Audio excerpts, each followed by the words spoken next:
This is more, I'm obsessed with culture. I'm also a football coach at ESCO. So a lot of it is, you coach as long as I have, this will be my 24th season. X's and O's are great, techniques are great, everything is great, but when you get a little older in your career, you really think about building the program. How do you make a program better? How do kids get better? So I'm really excited to give this talk more than talking about certain body positions and the discus and everything else. So who are the ESCO Eskimos? We are a Class A program, and we compete in Section 7A. We're located 16 miles south of Duluth. Our enrollment this year is 387 students, 9 through 12. We are a founding member of the Polar League Conference, and for being a small school per se, last season we had 122 athletes participating in 7 through 12. That's both boys and girls. Over in the sitting on the side there's Gary the Blueberry, like he calls himself. That's Gary Badeau. He's our boys head coach, who's been this year 33rd year. So for a small school, we take pride in our facilities. We've been lucky enough. Gary has a great story that I could tell you about being hired in 1992 that Gary had a track built within 5 years. And it's funny because we opened up our facilities in 2014. And 2015, and his youngest son, he had 3 kids all come through the school and they graduated in 2014. So they missed it completely. We are lucky enough, we actually have dual pits. If you can look down on the side, we can go either way. We play with the wind. We actually have 2 different throwing areas. We have a competitive one behind the softball field. We'll throw a disc here, but we also have it down here too. And we have, Bill Hudspeth runs a lot of our meets. He's former head coach at UMD, at the University of Minnesota Duluth. So he wants to play the wind game. So a lot of times we'll come to a meet at our place. We'll host a subsection meet. We've hosted a section meet before. So if it's a favorable wind, we have it built in our facility that we can do that. And luckily we have about 3 feet of snow right now. So when we actually get a chance to get the snow off, we can plow it. So the field events per se aren't going to be better ready. So a little bit about our boys and girls programs. Last year we were both Section 7A champions. We won a Polar League Conference, both. Gary should be the reason why they should be speaking, but he's not a big speaker. We are a single A school. We, as those of you who were at the True Team meeting last year, you saw that we're going to be switching back to, in the 3 class, we actually had to compete up, how under the old True Team format. And Gary's boys were actually won the AA division as a single A school and participated in the True Team state track meet, so which is awesome. Combined, we had 22 Minnesota State track and field qualifiers, boys and girls, boys at 10, girls at 10, or boys at 12, girls at 10.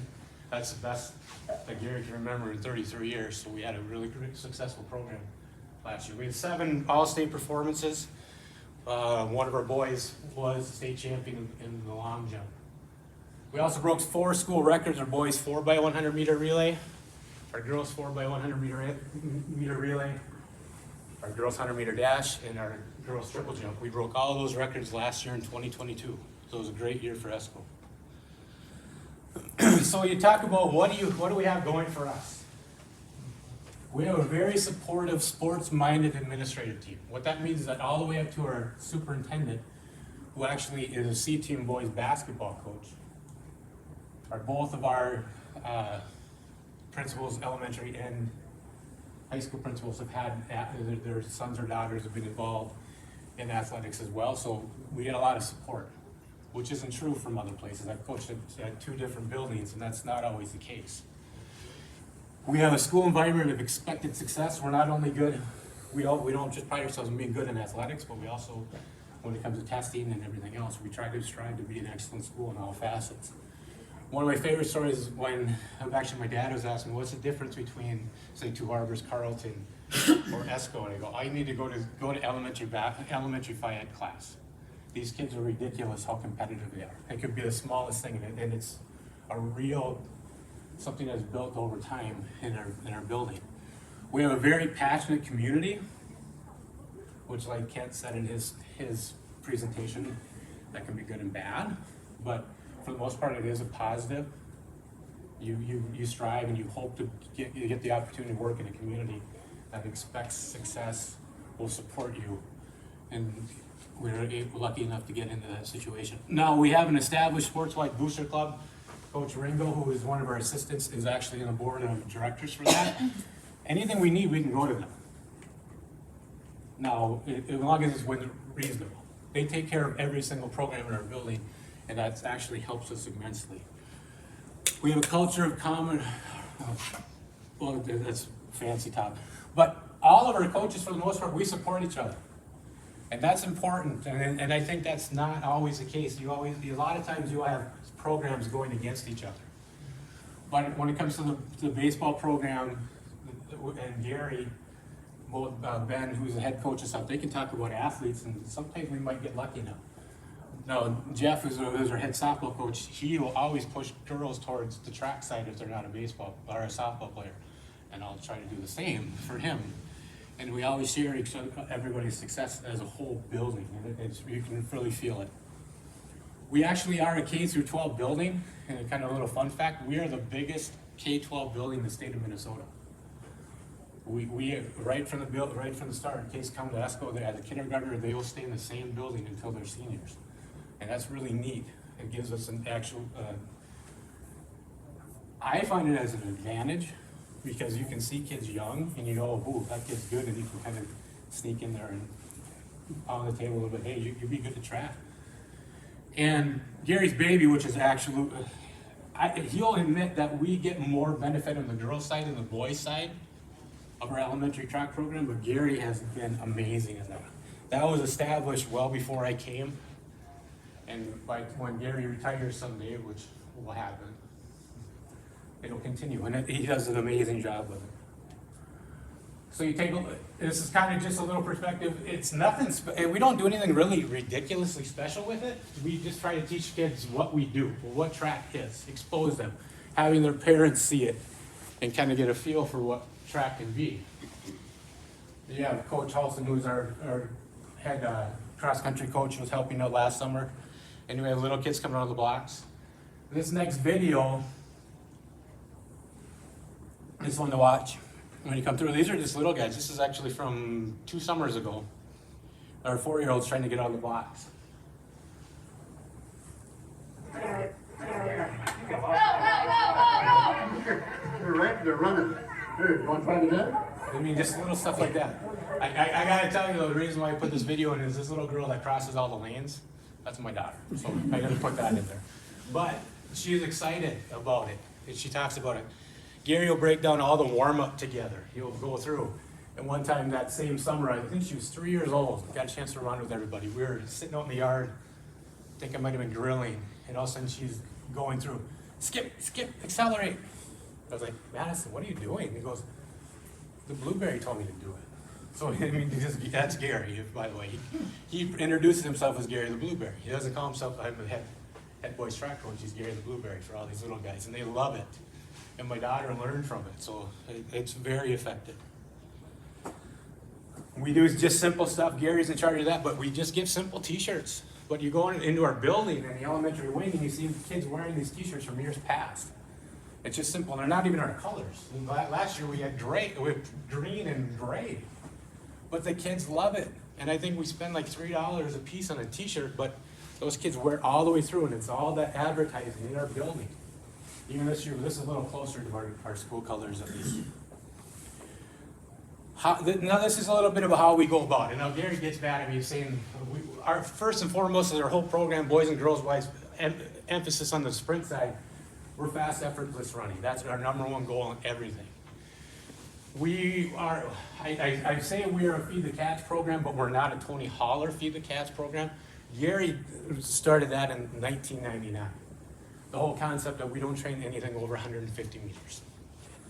Now that's just the sprint side, up to the 400.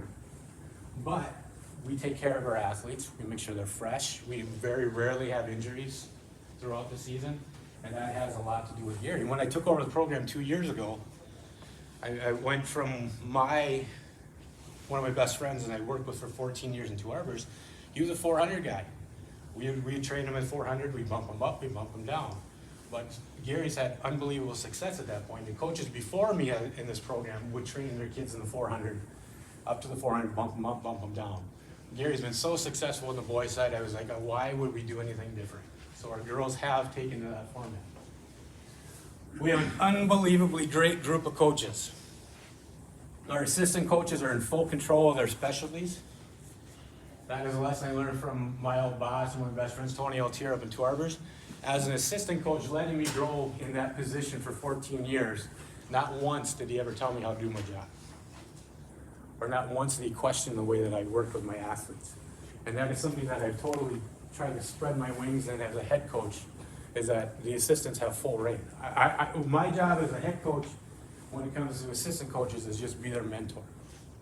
I can help them if they need help with something, they can come and talk to me, but I'm not going to judge their performance. Because the people that we hire are people that love to work with kids.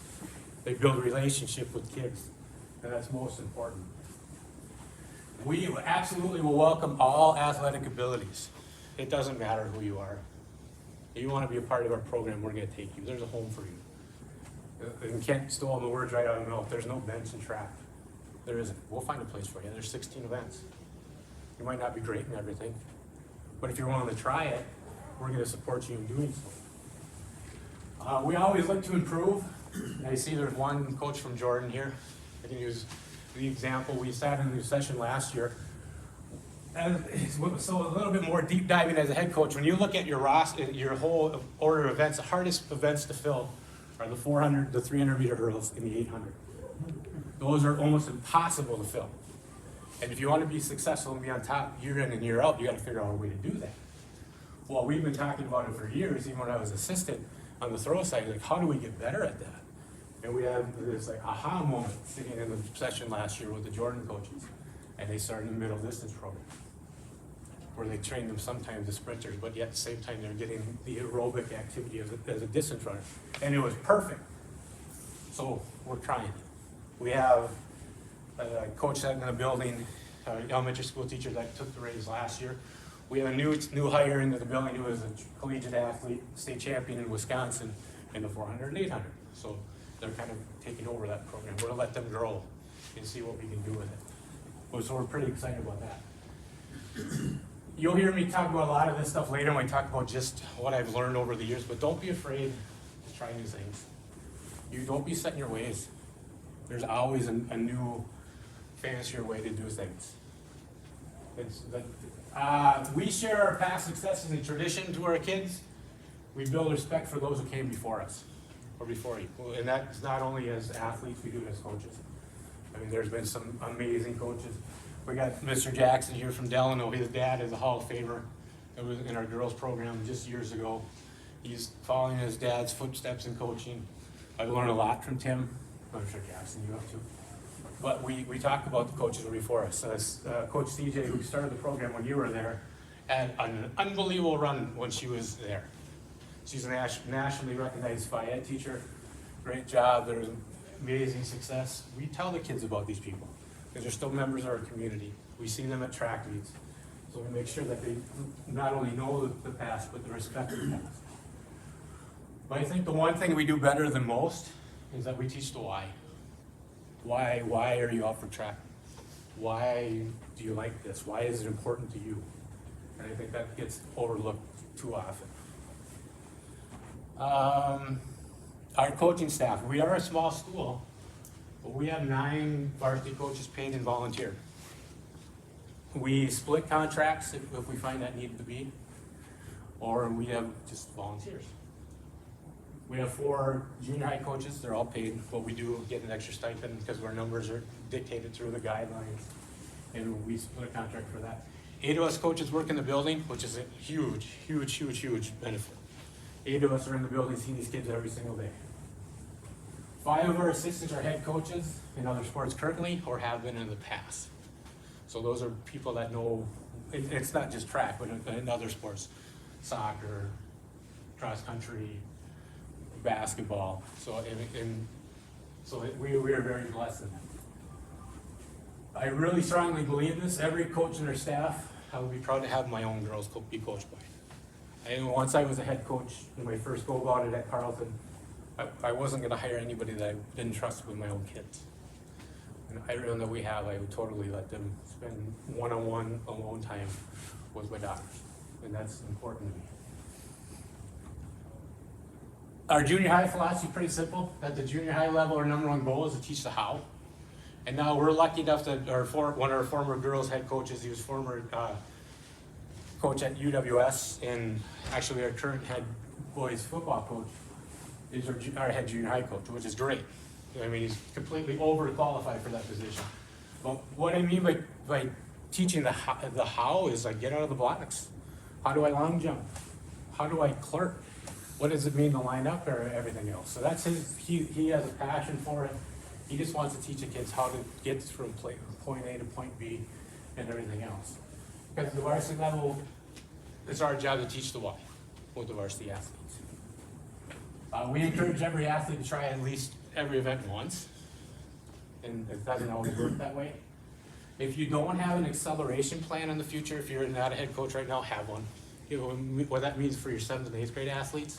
If you're going to bump them up to the varsity level, have a plan and stick to it. So all we have for on the girls' side is if you're a 7th and 8th grade athlete and you're a varsity scoring caliber kid, or if you feel a need that we need currently at the varsity level, we'll move that kid up for the rest of that season. Okay, now we talked a little bit about ESCO. Now I can tell you just quick about a little bit about myself and what I've learned along the way. No, I'm not that short actually. This was 2 years ago at St. Michael. Yes, Gage is a big kid, but I'm standing lower on the hill. They want to, hey, let's get the stadium in the background. So I'm down farther. I'm not that short. But I actually graduated high school in Two Harbors in 1998. I was supposed to go to play football, and that did not work out, so I was hired right away. At that point, fresh out of high school, I stayed in Two Harbors for 15 years as a throws coach. I was lucky enough to have a lot of success there. I took advantage of the opportunity when I was working in the building in Carleton to take over as the head coach for 2 seasons before I came over in 2017. When I went over on the football side in 2017, I went with track to ESCO, and I've been there ever since. I was also the athletic director, activities director from 2015 to 2017 when I was at Carleton, so I got the track job first, and they said, hey, do you want to be the AD too? I guess. So you learn a lot. You learn a lot running in the athletic department. In 2012, I was the Section 7A Coach of the Year. Yeah, also 2012, I was the Coach Association Class A Assistant Coach of the Year, and the State Track and Field Coach Assistant Coach of the Year in 2012 as well. In 2014, I presented two times. So that's a little bit. But this is absolutely what I believe. You talk about coaching mottos and stuff like that. It always changes, but I use it not only in my coaching life with myself, but with my 6-year-old right now. Is that every day is a new day. The chance to get better at something big, small, or in between. Nothing is as good as it can be. And that's very simple, but it's motivating to get a little better every day.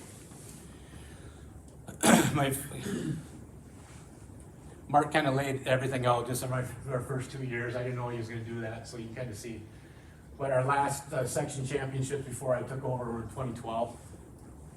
Our subsection and conference, we hadn't won since 2016. And prior to me taking over in 2021, our last qualifier for the girls' side was in 2017. She was a hurdler. And you see that we've been lucky enough to have 9 section champions and 17 entries in the last 2 years. So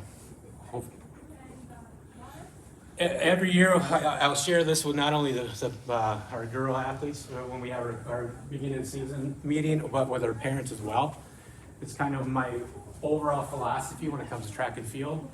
And it's simply as if you allow yourself the potential to try, you will see improvement through competition, not only against others, but yourself as well. All leading to seeing improvement not only on the track or field, but within yourself. And at the end of the day, that is success. And I think if you look at track simply in that way of just improving with yourself, you're going to get better on the track. You're going to get better as a jumper and get better as a thrower. Everything is.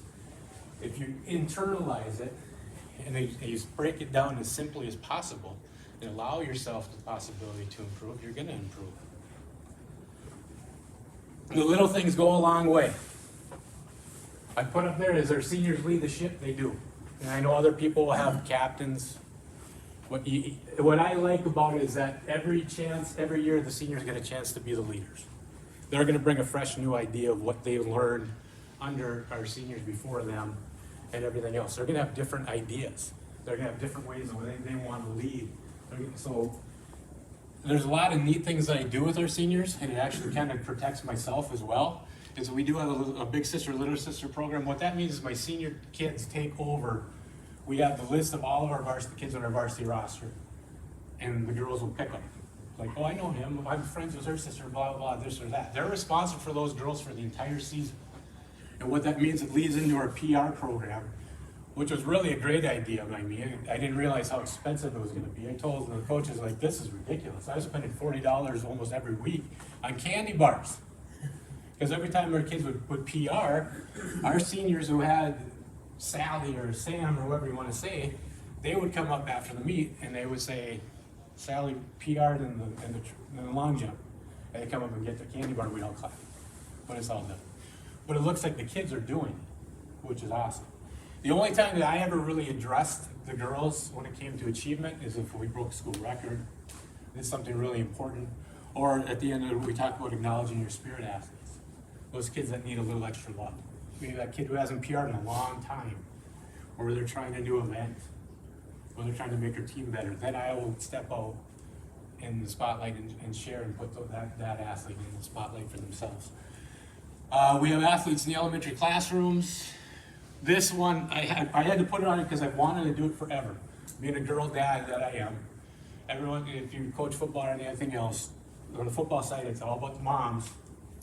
We've got this group of moms who call themselves the bad moms. It's a long story. But now as a girl dad, I just think about what it would mean to me if my daughter wrote to me a letter thanking me about what you did for me as my dad. Dads don't get that. If you have a girl, you think about your daughters, if you've gotten a letter, how would you have felt? Yeah. So I put it on here because I'm hell-bent that I'm gonna do it. I wanted to do it, I just keep forgetting about it because those of you in the season, you forget about a lot of stuff. But that is something I want to do. We actually, with Coach Brett here, we go to Canada Falls for an overnight trip. Last year was crazy. We got out of my office, came down to get the bus, and the girls had gotten all goodie bags for all the girls. That was not my call. It was like granola bars, Gatorade, all this stuff, a little note to them saying good luck, have fun, all this stuff. That was all organic by our kids because I let my seniors lead. They thought that would be neat, so they did it. Now, they haven't gone too far yet. It could happen, but they've been really great. Snacks and practice and meets. Dennis does a great job giving out popsicles. He's kind of the popsicle guru. Or if we actually do get heat up north, so people will pull out the popsicles for the kids. We will, at the big meets, we will bring out granola bars and everything else, so they make sure the kids are properly fed and everything else. Flat out ask your athletes what the coaches can do for you. As a slide that I put in at our preseason meeting. I just open the vein and say, what can we do for you? This is your chance. What can we do for you? Ask your kids. You don't know everything of what they would like. And we share what everyone's successes, and that's kind of what the PR program does. And we want everyone to, if you PR, we want people to know it. Giving back. I think it's important for your kids to give back. There's a couple pictures there. We have some of our track kids that are reading in a special ed classroom. And this actually from 2 years ago, so you can see the kids are still kind of wearing their masks and stuff like that. But it's really neat. We have 3 of those girls are still doing it to this day. And I didn't even have to push it anymore. They volunteer. I know Dennis has done a great job of getting other kids in other classrooms too. We have a lot of track kids that are boys and girls that are teacher assistants in the building. So they're helping not only in the elementary side, but junior high and everything else. And a lot of them volunteer their time to tutor and their younger students or even young ed classmates. So that's again, back to that whole expectation as a district for success. And the kids really know that. If you take anything out of this whole session, you're with me. Anything at all. Is that relationships are what your athletes will remember most. They could be the greatest athlete in the world. We have a kid who won a state championship last year. He might not remember it, but he's gonna remember being on the relay team with his brother and his cousin. That's a relationship. Any kind of relationship. There's a kind of cool little picture up here. At our subsection meet, our girls both PR'd 1:4:10, tied for first. And when they gave out the awards, they're standing together hugging. I mean, that's what we try to strive for. I mean, that's stuff that gives you goosebumps about relationships. And kind of the different, and then our snow practice down there, our distance kids are all smiling. We need a picture. Snow falling on the field.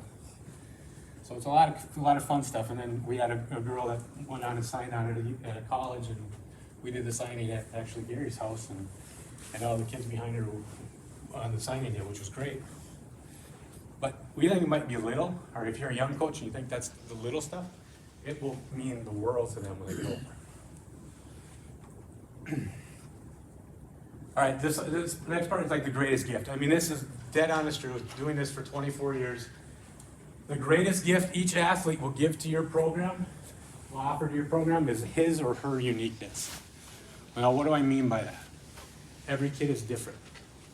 So we do a goal sheet every year with the girls, and this is just a snapshot. This is from my first year at ESCO, of a girl that ended up being a future member of our school record-breaking 4x1 meter team.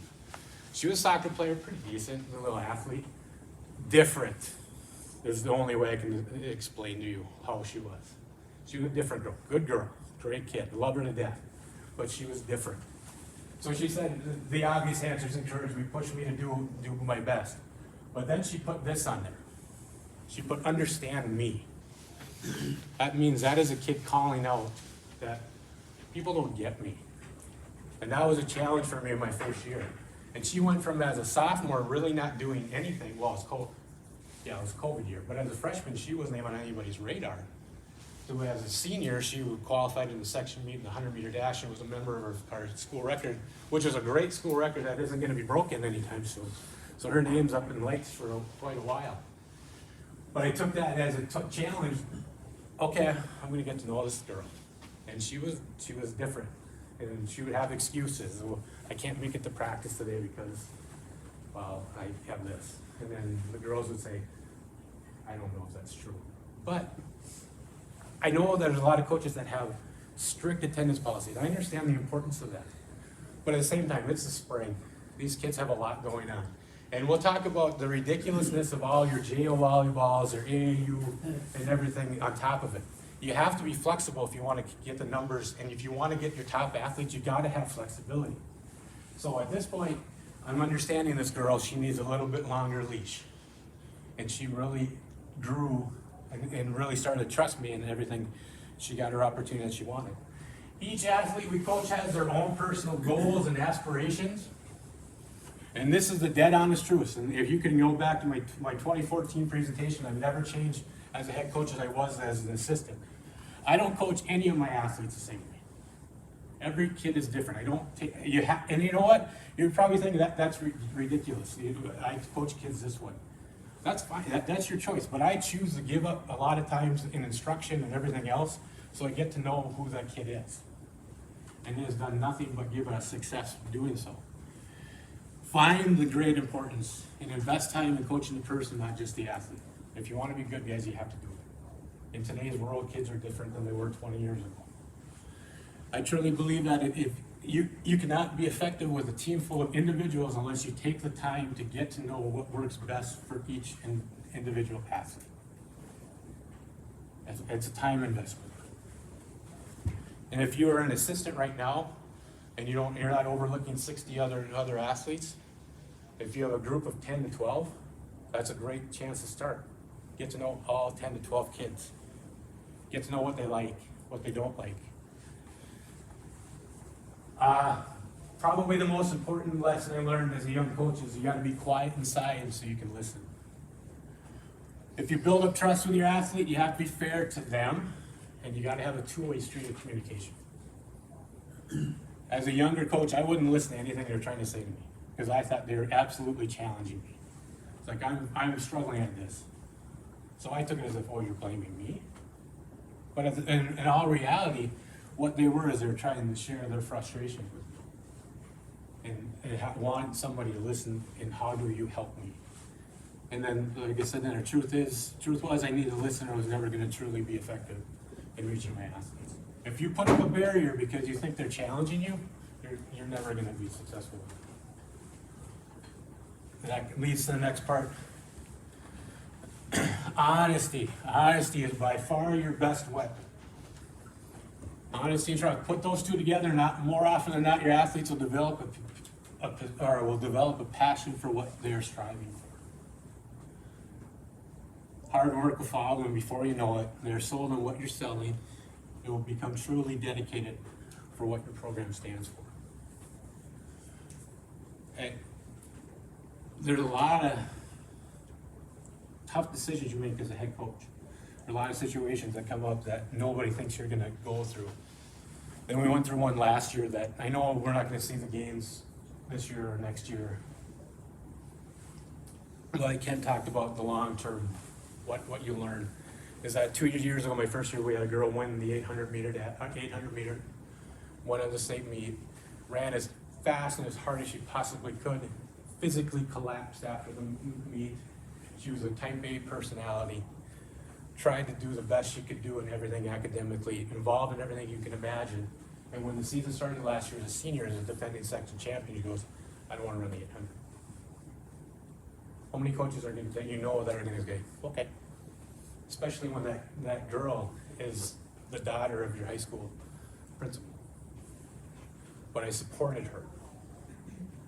And it was hard to watch as a girl who has been absolutely amazing as an athlete in 3 sports made that decision that she didn't want to run the 8. She was going to run away with it again. Probably an all-state athlete.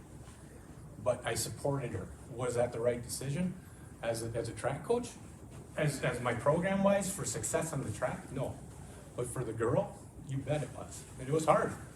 Coach Ringo will tell you, she's got to run it. I wasn't going to go there. So I might not get to reap the benefits of that now, but 5 years down the line, 10 years down the line, maybe she can finally say, or Dad finally was okay with it this year. He understood it. By the time he was frustrated, it's like, man, why doesn't she want to do it? The best thing I can say is we had one girl that was sick at the subsection meet. We had a 4x4 that was borderline if they're going to qualify for the section meet. That 4x4 I want so badly, and I should be able to do it in the school we are, but it's frustrating. But we had one girl that was hurt, sick, couldn't run it. So I went to this girl and asked her, can you run this? And she was, I don't have to run next week, right? No. But she ran for those girls, and she ran a 62 split. And it was like, all of a sudden we're like, and I told Dad, I go, I wish you were there to watch it, because that was your daughter running. And just as soon as she was done, exhausted inside, she goes, I don't have to run it anymore, right? No. But that's about a relationship that I built with her. She knew I had her back, and I was willing to take bullets for her. That I was doing something that was going to benefit her as a kid, not an athlete. It'd be great to be able to say that she was a 2-time section champion in the 800, but that doesn't matter. I took care of her.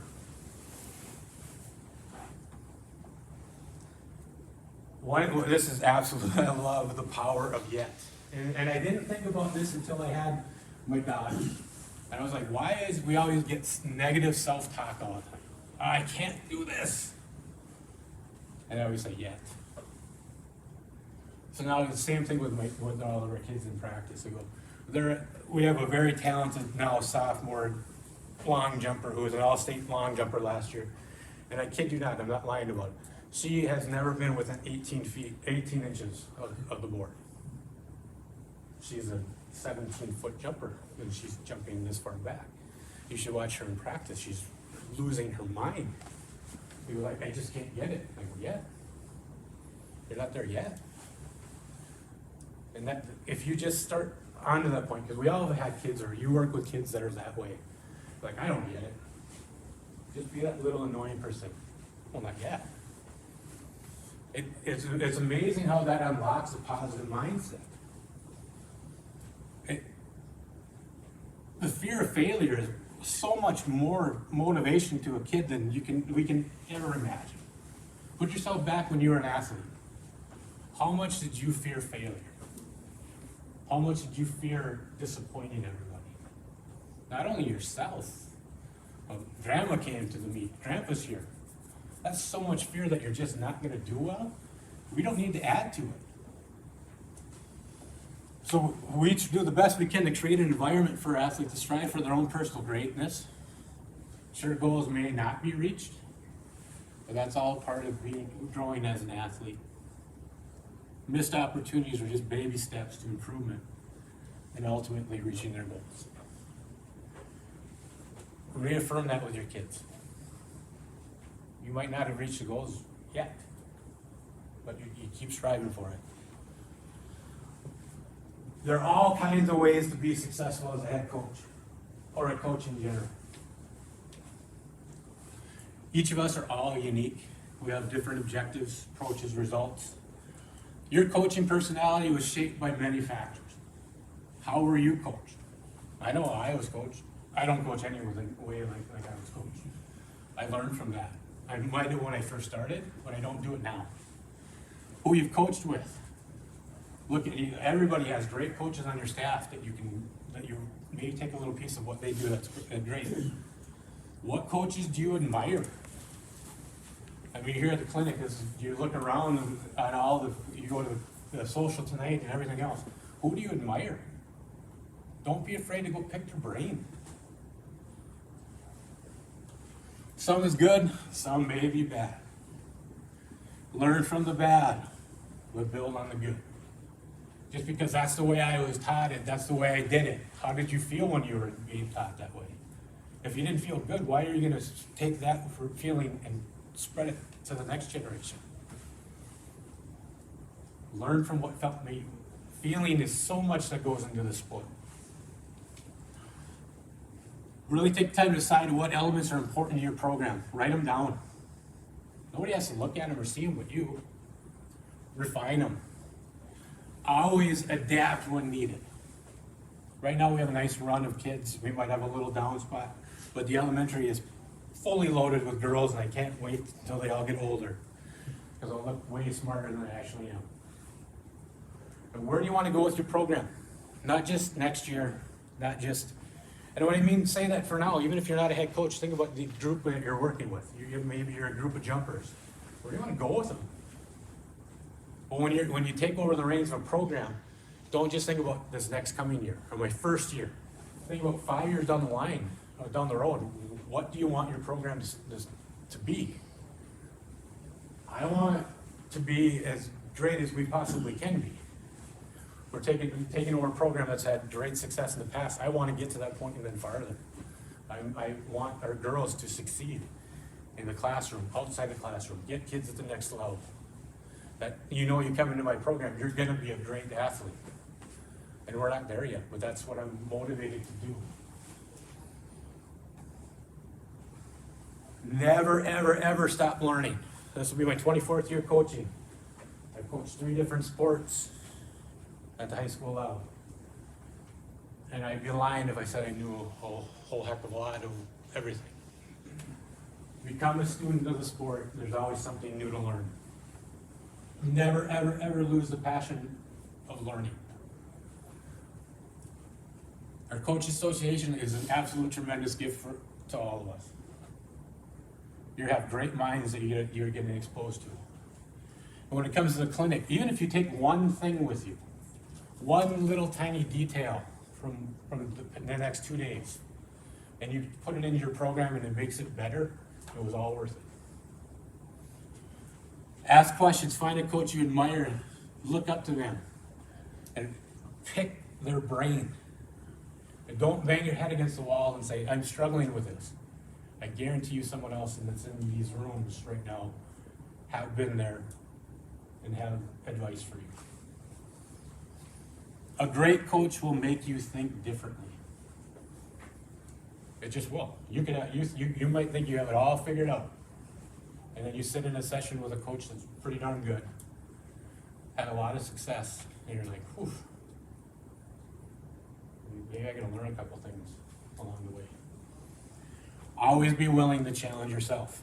Now, as a head coach in track, I really strongly believe you should have a working knowledge in all events. I'll be the first to tell you, pole vault, I have no clue. But I am trying.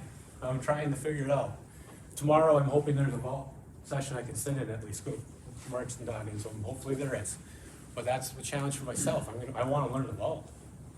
Because even the distance side, I might be a throws guy at heart, but sprints, jumps, all that kind of stuff, I understand CO2. Everything else in the distance side of it. Vault, I just haven't figured it out yet. Which scares me too. I mean, Gary will be the first one in 33 years, we wish we didn't have it. When you're looking at the big picture, always remember there's magic to be found in the small details. Small details, little things. Not only with what you do for your program or how you treat athletes, even the smallest details will go enormously a far away. Out of season sports. This is always the best one. And it gets worse and worse every year. Out of season sports are here to stay. Sadly, they're not going anywhere. JO volleyball, AAU basketball, spring soccer. Now our girls have won the section title this year. I'm terrified of what it's going to do for my junior high girls. Well, I got to be involved with more spring soccer. And that's not always true. You got to be flexible. And a lot of things that I do, you're going to hear flexibility. I need to be flexible with it. I let these kids spread their wings and go to their third sport, or their out-of-season sport. I have to. I'm not going to get the top kids if I say you have to be only in track. But you have to be understanding not only to your athletes, but your parents as well. You think about it, our activity fee is what, $125? $125 to run track for us. They're investing thousands of dollars in spring soccer, traveling all over the state, out of state lines. As a parent, where are you going to have to shift your focus? We can all sit here now, we're all Minnesota State High School League coaches. We go, hey, we raise our fists, we're most important. And honestly, we're education-based athletics, we are. But when mom and dad are writing a checkbook, they're gonna be thinking home, or their son or daughter is gonna be more involved, and more important, let's go to that next sport. I remember this when you get a chance. Take care of your kids, because your out of sports coaches won't, they're not going to. You need to know what they're doing. If they're playing 4 soccer games on the weekend, when they come back to you on Monday, guess what? They're gonna be tired. So you might have a hard workout built for them. But take care of your kids, because if you don't, they're not going to, and you can end up hurting them in the long run. I share my honest feelings with my girls at the beginning of the season, at our meeting, and our parent meeting as well. This is what I stand by. Does it always work? No. But come our championship season, that's conference, subs, state, or section state track meet, I go do your best to limit participation in your out of sport, out of season sport. And for the most part, we get it. They don't like it. I got dad last year come and say, well, she's only gonna play 3 games. That's okay. She also has a section track meet next week. She's what? Okay. But if you put your foot down, guess what? You've lost mom and dad. Even if you have daughter or son, you've lost mom and dad. Mom and dad are getting you out of that sport. It's just what it is. So celebrate your alumni. We do a pretty good job with it, with our social media. And if you don't get the clinic note stuff, just take a look at our track page that we have on Facebook. We hashtag everything. We are all Eskimos. We celebrate our 1,000-point scorers. If you're a kid that plays an all-star game, if you're part of our program, we're going to acknowledge that, even if it's not have to do with track. We try to invite as many alumni back to practice, share their experiences with them. We have 2 currently. I think we only have 2, don't we? I was trying to figure that out. Is it? Maybe. Well, they don't know either. But right now, I know we have 2 kids at the college level. We got a girl and a boy. And ask them to be at your meet, or work at meets that you host. It's really cool because the kids know that you're really good and successful at that point too. Celebrating your alumni is important. Some closing thoughts. I'm kind of a nerd when it comes to reading and stuff. Like I told you, I'm obsessed with culture. Also a football coach. But these are 4 books. If you haven't read them, please do. And the 2 football ones aren't really just football. They're leadership and everything else. First one is 3D coaching, 3-dimensional coaching. Really get written down of coaching the athlete, not just or teaching, excuse me, you're coaching the person, not just the athlete. Next one is the Inside Out Coaching by Joe Ehrman. That is actually the template for the Minnesota State High School League of why we play. It's by Joe Ehrman. It's a great book. Quiet Strength by Tony Dungy. I mean, if anyone's a football fan in here, Coach Dungy was very quiet, but he was his demeanor, the way he handled himself, but his message was unbelievably strong. And there's a great book by Bill Walsh, The Score Takes Care of Itself. How he was as a leader was take the football out of it. Just a pure book of leadership. It is a fantastic read.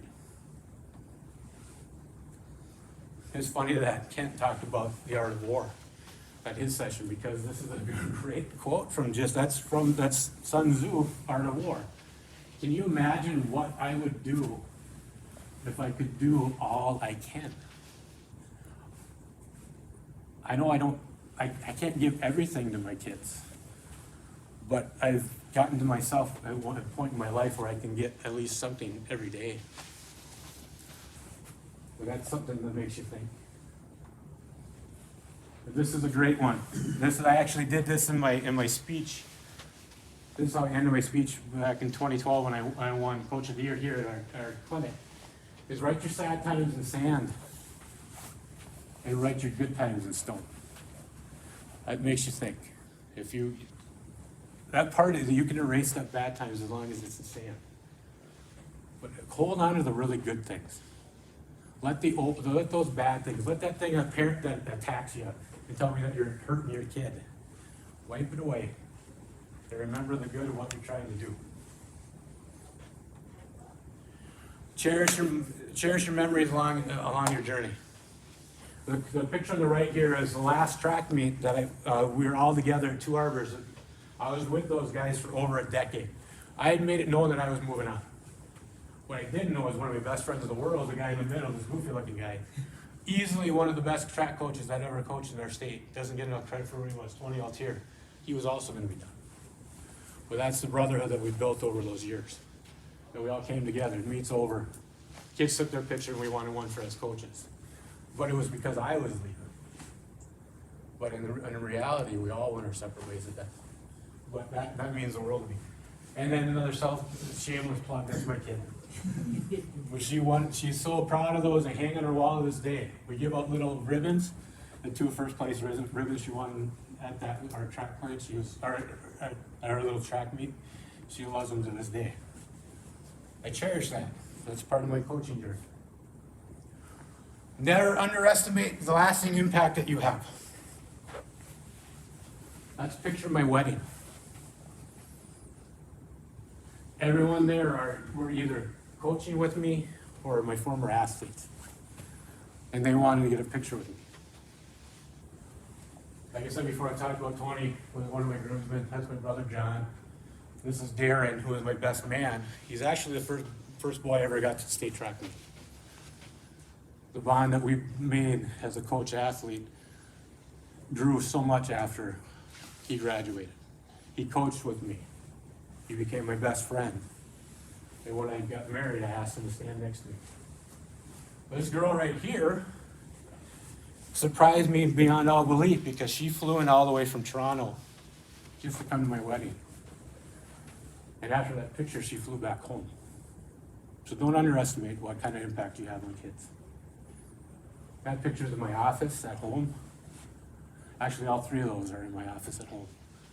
But never underestimate the impact that you have as a coach. Sometimes you don't know it until they want to share one of your biggest moments with you.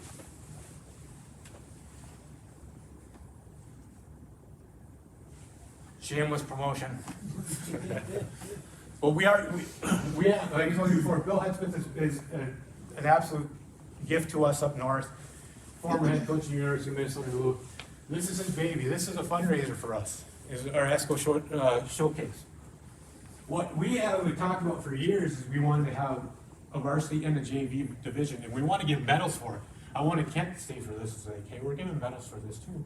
So our first, second, third place in the JV division, we're going to get medals. What's totally different, that's Bill's idea, is that we'll have clinicians at the field events after they're done. So they're going to be there. I know he's got some throws. I believe we have Coach Drexler from UWS Duval, and we might have others. So right after they're done, they'll give your kids a clinic on the field. And then if you're interested in competing with us, reach out to us. We have an unbelievable mix of quality coming to it with single lane, double lane schools. Minneapolis North is coming.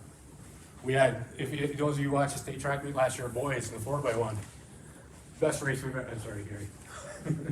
We're both on state record time. We're coming around the last turn. We have them, and then our senior athlete was hurt, and then sadly collapses in there, but they passed us.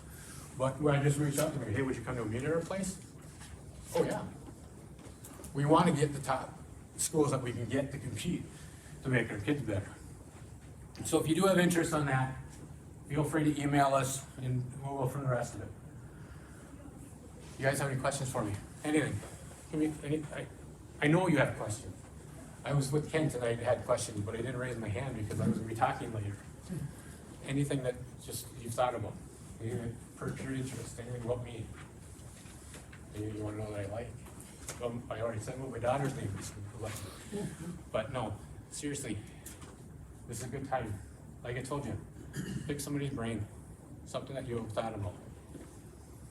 I know Gary's got something on there. Otherwise, feel free to reach out to me at any time. I will absolutely help you in any way I can. That's my email and my cell phone. So. Otherwise, thank you guys. That was awesome. Thanks for listening.